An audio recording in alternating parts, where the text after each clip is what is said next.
What's up, everybody? It's your boy Scotty P, and we're here at the Dark Side. We just had a badass seminar by Richie Martinez. The shit was dope. I learned some badass squid guard stuff, which is catching a lot of, it's catching a lot of attention right now from Craig Jones and the B team. So it's dope to see the 10th Planets view version of it. And I've already been incorporating it in my game, so it's dope to like see some really crucial details that you're just not getting on the internet, which is dope. And then he gave us some sick spiderweb details.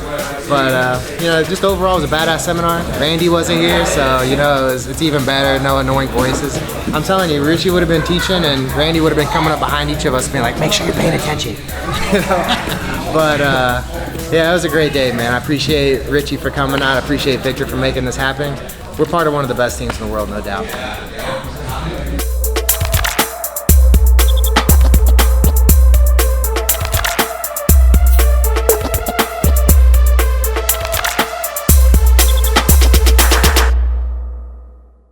Get started. Thank you all for coming in. I'm sure Richie appreciates it. He's visiting us today, and then after this, he's going to be heading up to Dallas to surprise somebody, maybe with a black belt. Just don't post about that. But anyways, thanks for coming, Richie. Appreciate it. And floor's all yours, bro. Oh yeah, thank you guys for coming.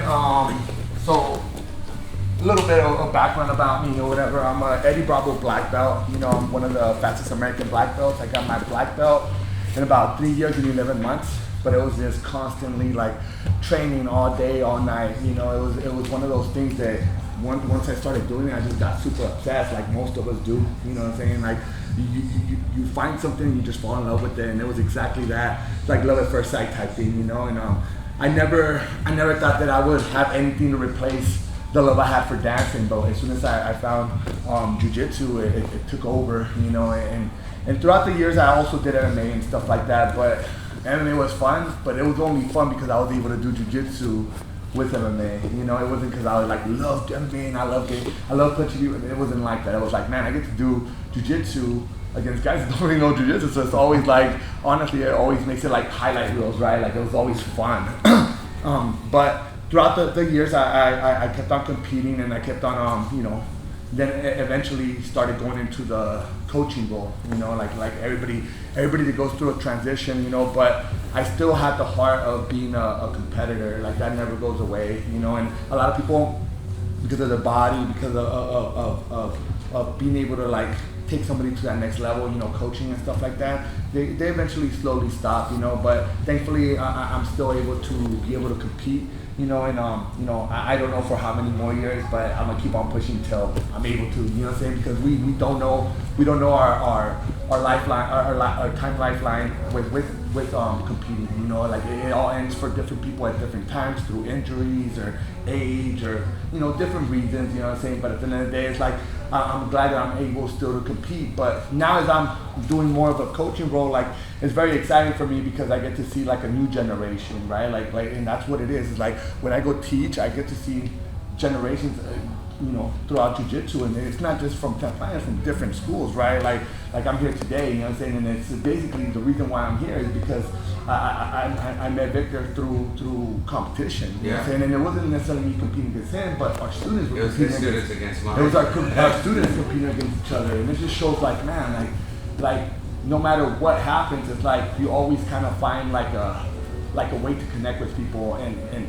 our connection was through our students competing against one another. You know what I'm saying? And it's like you're not always gonna connect because you're like, man, they're always fighting against each other, but we had a lot of things in common. You know what I'm saying? Like it's like we both grew up in SoCal. You know what I'm saying? We both are Hispanic. You know what I'm saying? There's different little things that you don't see a lot in jiu-jitsu when you're like traveling. You know what I'm saying? So it's like, man, like this is cool. Like he's kind of similar backgrounds and stuff like that. So it was very cool to like meet somebody that kind of has, and we both do only no gi. You know what I'm saying? So it's like even rarer, right? So it's like it was very cool to have a connection, and I kept on seeing them throughout the years. You know what I'm saying? And it's like, and then we ran in at ADCC, and that's when we booked it. For sure. I saw him in Las Vegas like 3 months ago. Yeah. And then I'm gonna see him in 2 weeks because we're going to ADCC again in Vegas. So. And one thing that happened was I wasn't teaching seminars right now. I was focusing on just my school and just building up my students as well. You know what I'm saying? But you know, he hit me up, and it was one of those things that I'm like, man, for sure, of course I'll go down there and teach a seminar. And it was just a cool connection, you know. Like, so the way we're gonna start it off is gonna be getting to the front headlock. You know what I'm saying? So it's like the way I begin into a front headlock is it's gonna be from a bad position, right? Which is gonna be side control. So when he's in side control, what we're gonna do is we're gonna escape the side control and land in the front headlock. We're just gonna do that for warm up. I usually, like when I do seminars, I don't warm up with strips and stuff like that. Yeah. With drills, right? So we're gonna set up. I'm going into the front headlock. It's gonna be very simple, right? It's gonna be a bridge over to get to the front headlock, and then we'll start from right there. So, main thing that we're doing right now is he's gonna be in side control, right? He has good side control right here. I have no hands right here, right? He has his head stuck, so I need to create frames. So the first thing I'm gonna do is I'm just gonna go in front of his forehead, and I'm gonna pry him open, bringing my first frame across his throat, grabbing onto his shoulder.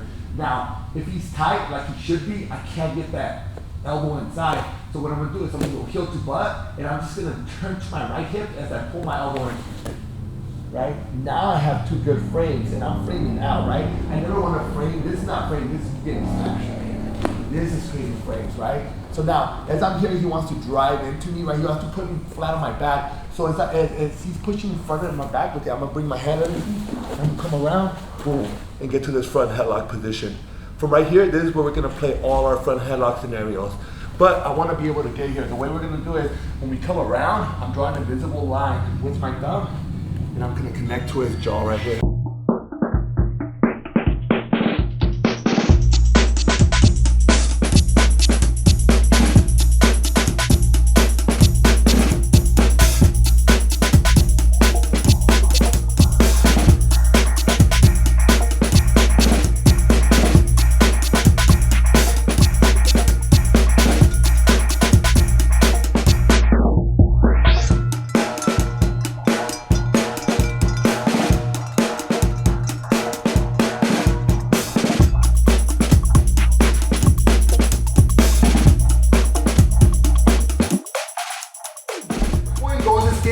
We're gonna end up in the front headlock. So we're still gonna keep on drilling this front headlock, or this ghost escape, right? You guys tell me that backdoor escape, yeah. Backdoor escape. So as we're doing that, we're gonna end up in we're here with framing.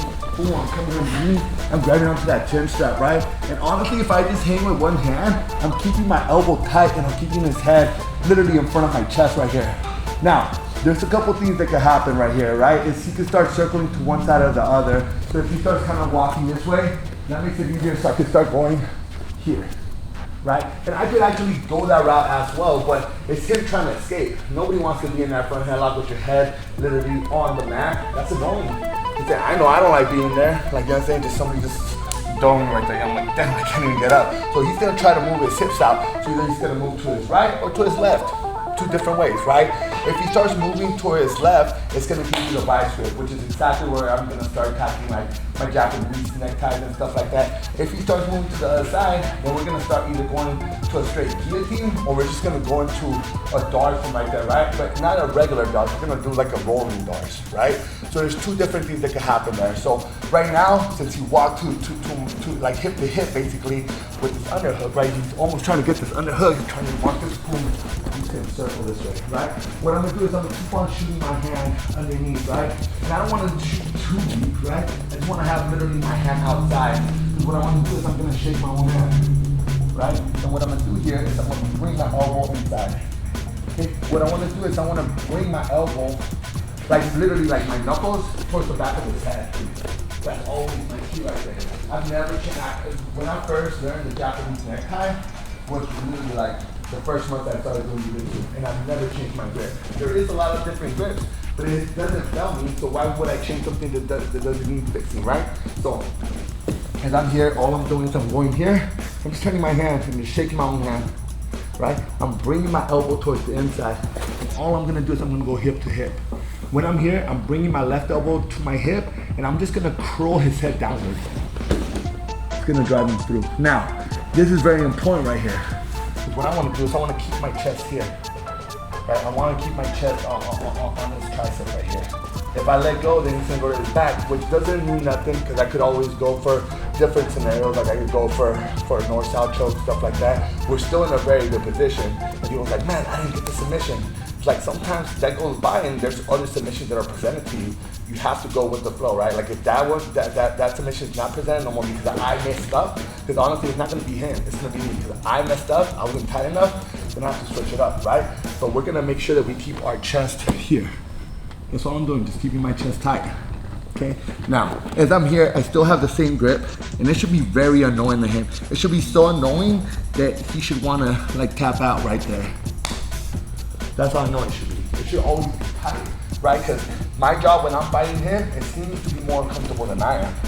If I'm uncomfortable or if he's comfortable, then I'm not doing my job. I'm fighting this man right here, right? If he's chilling, then are we really even fighting, right? So it's like I have to put pressure, I have to make him uncomfortable.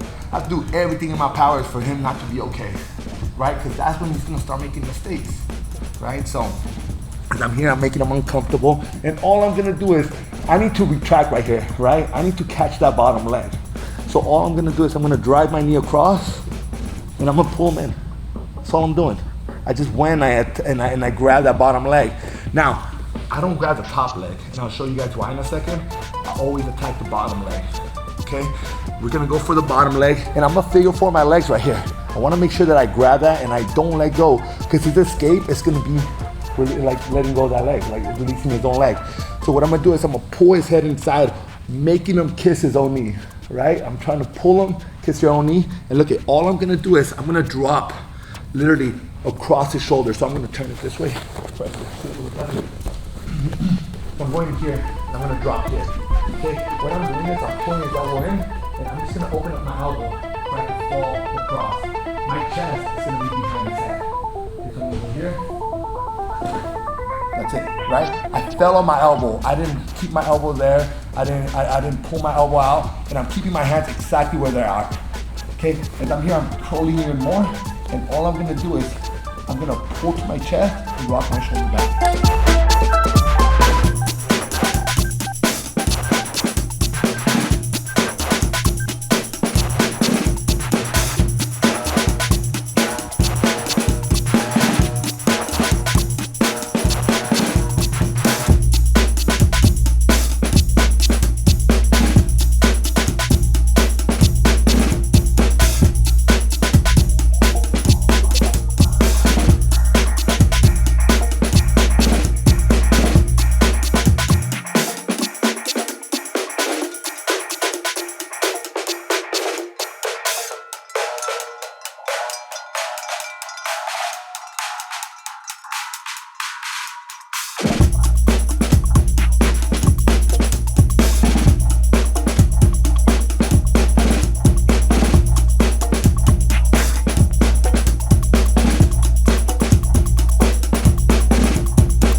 Gotta go over his elbow.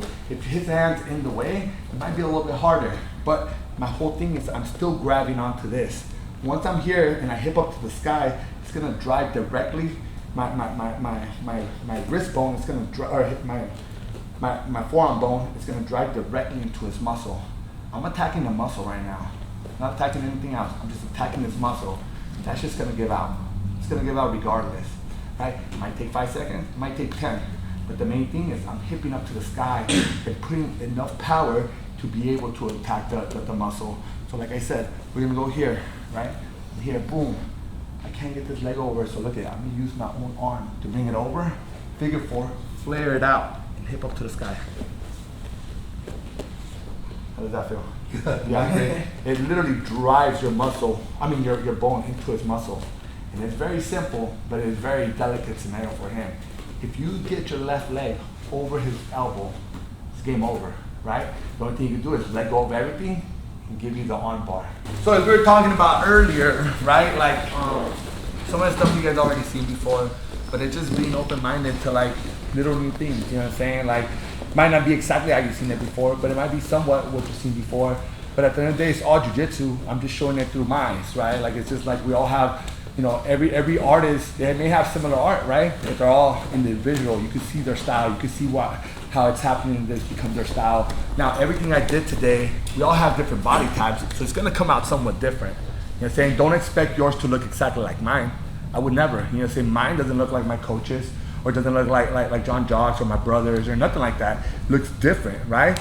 Still the same moves, but it just looks different because I have to adjust in different ways to make it work for my body, right? And that's one thing that a lot of people don't bring up. It's like body types. Like, your shit's not gonna look like other people's. Like, even when I do stuff and people are like, man, this is dope.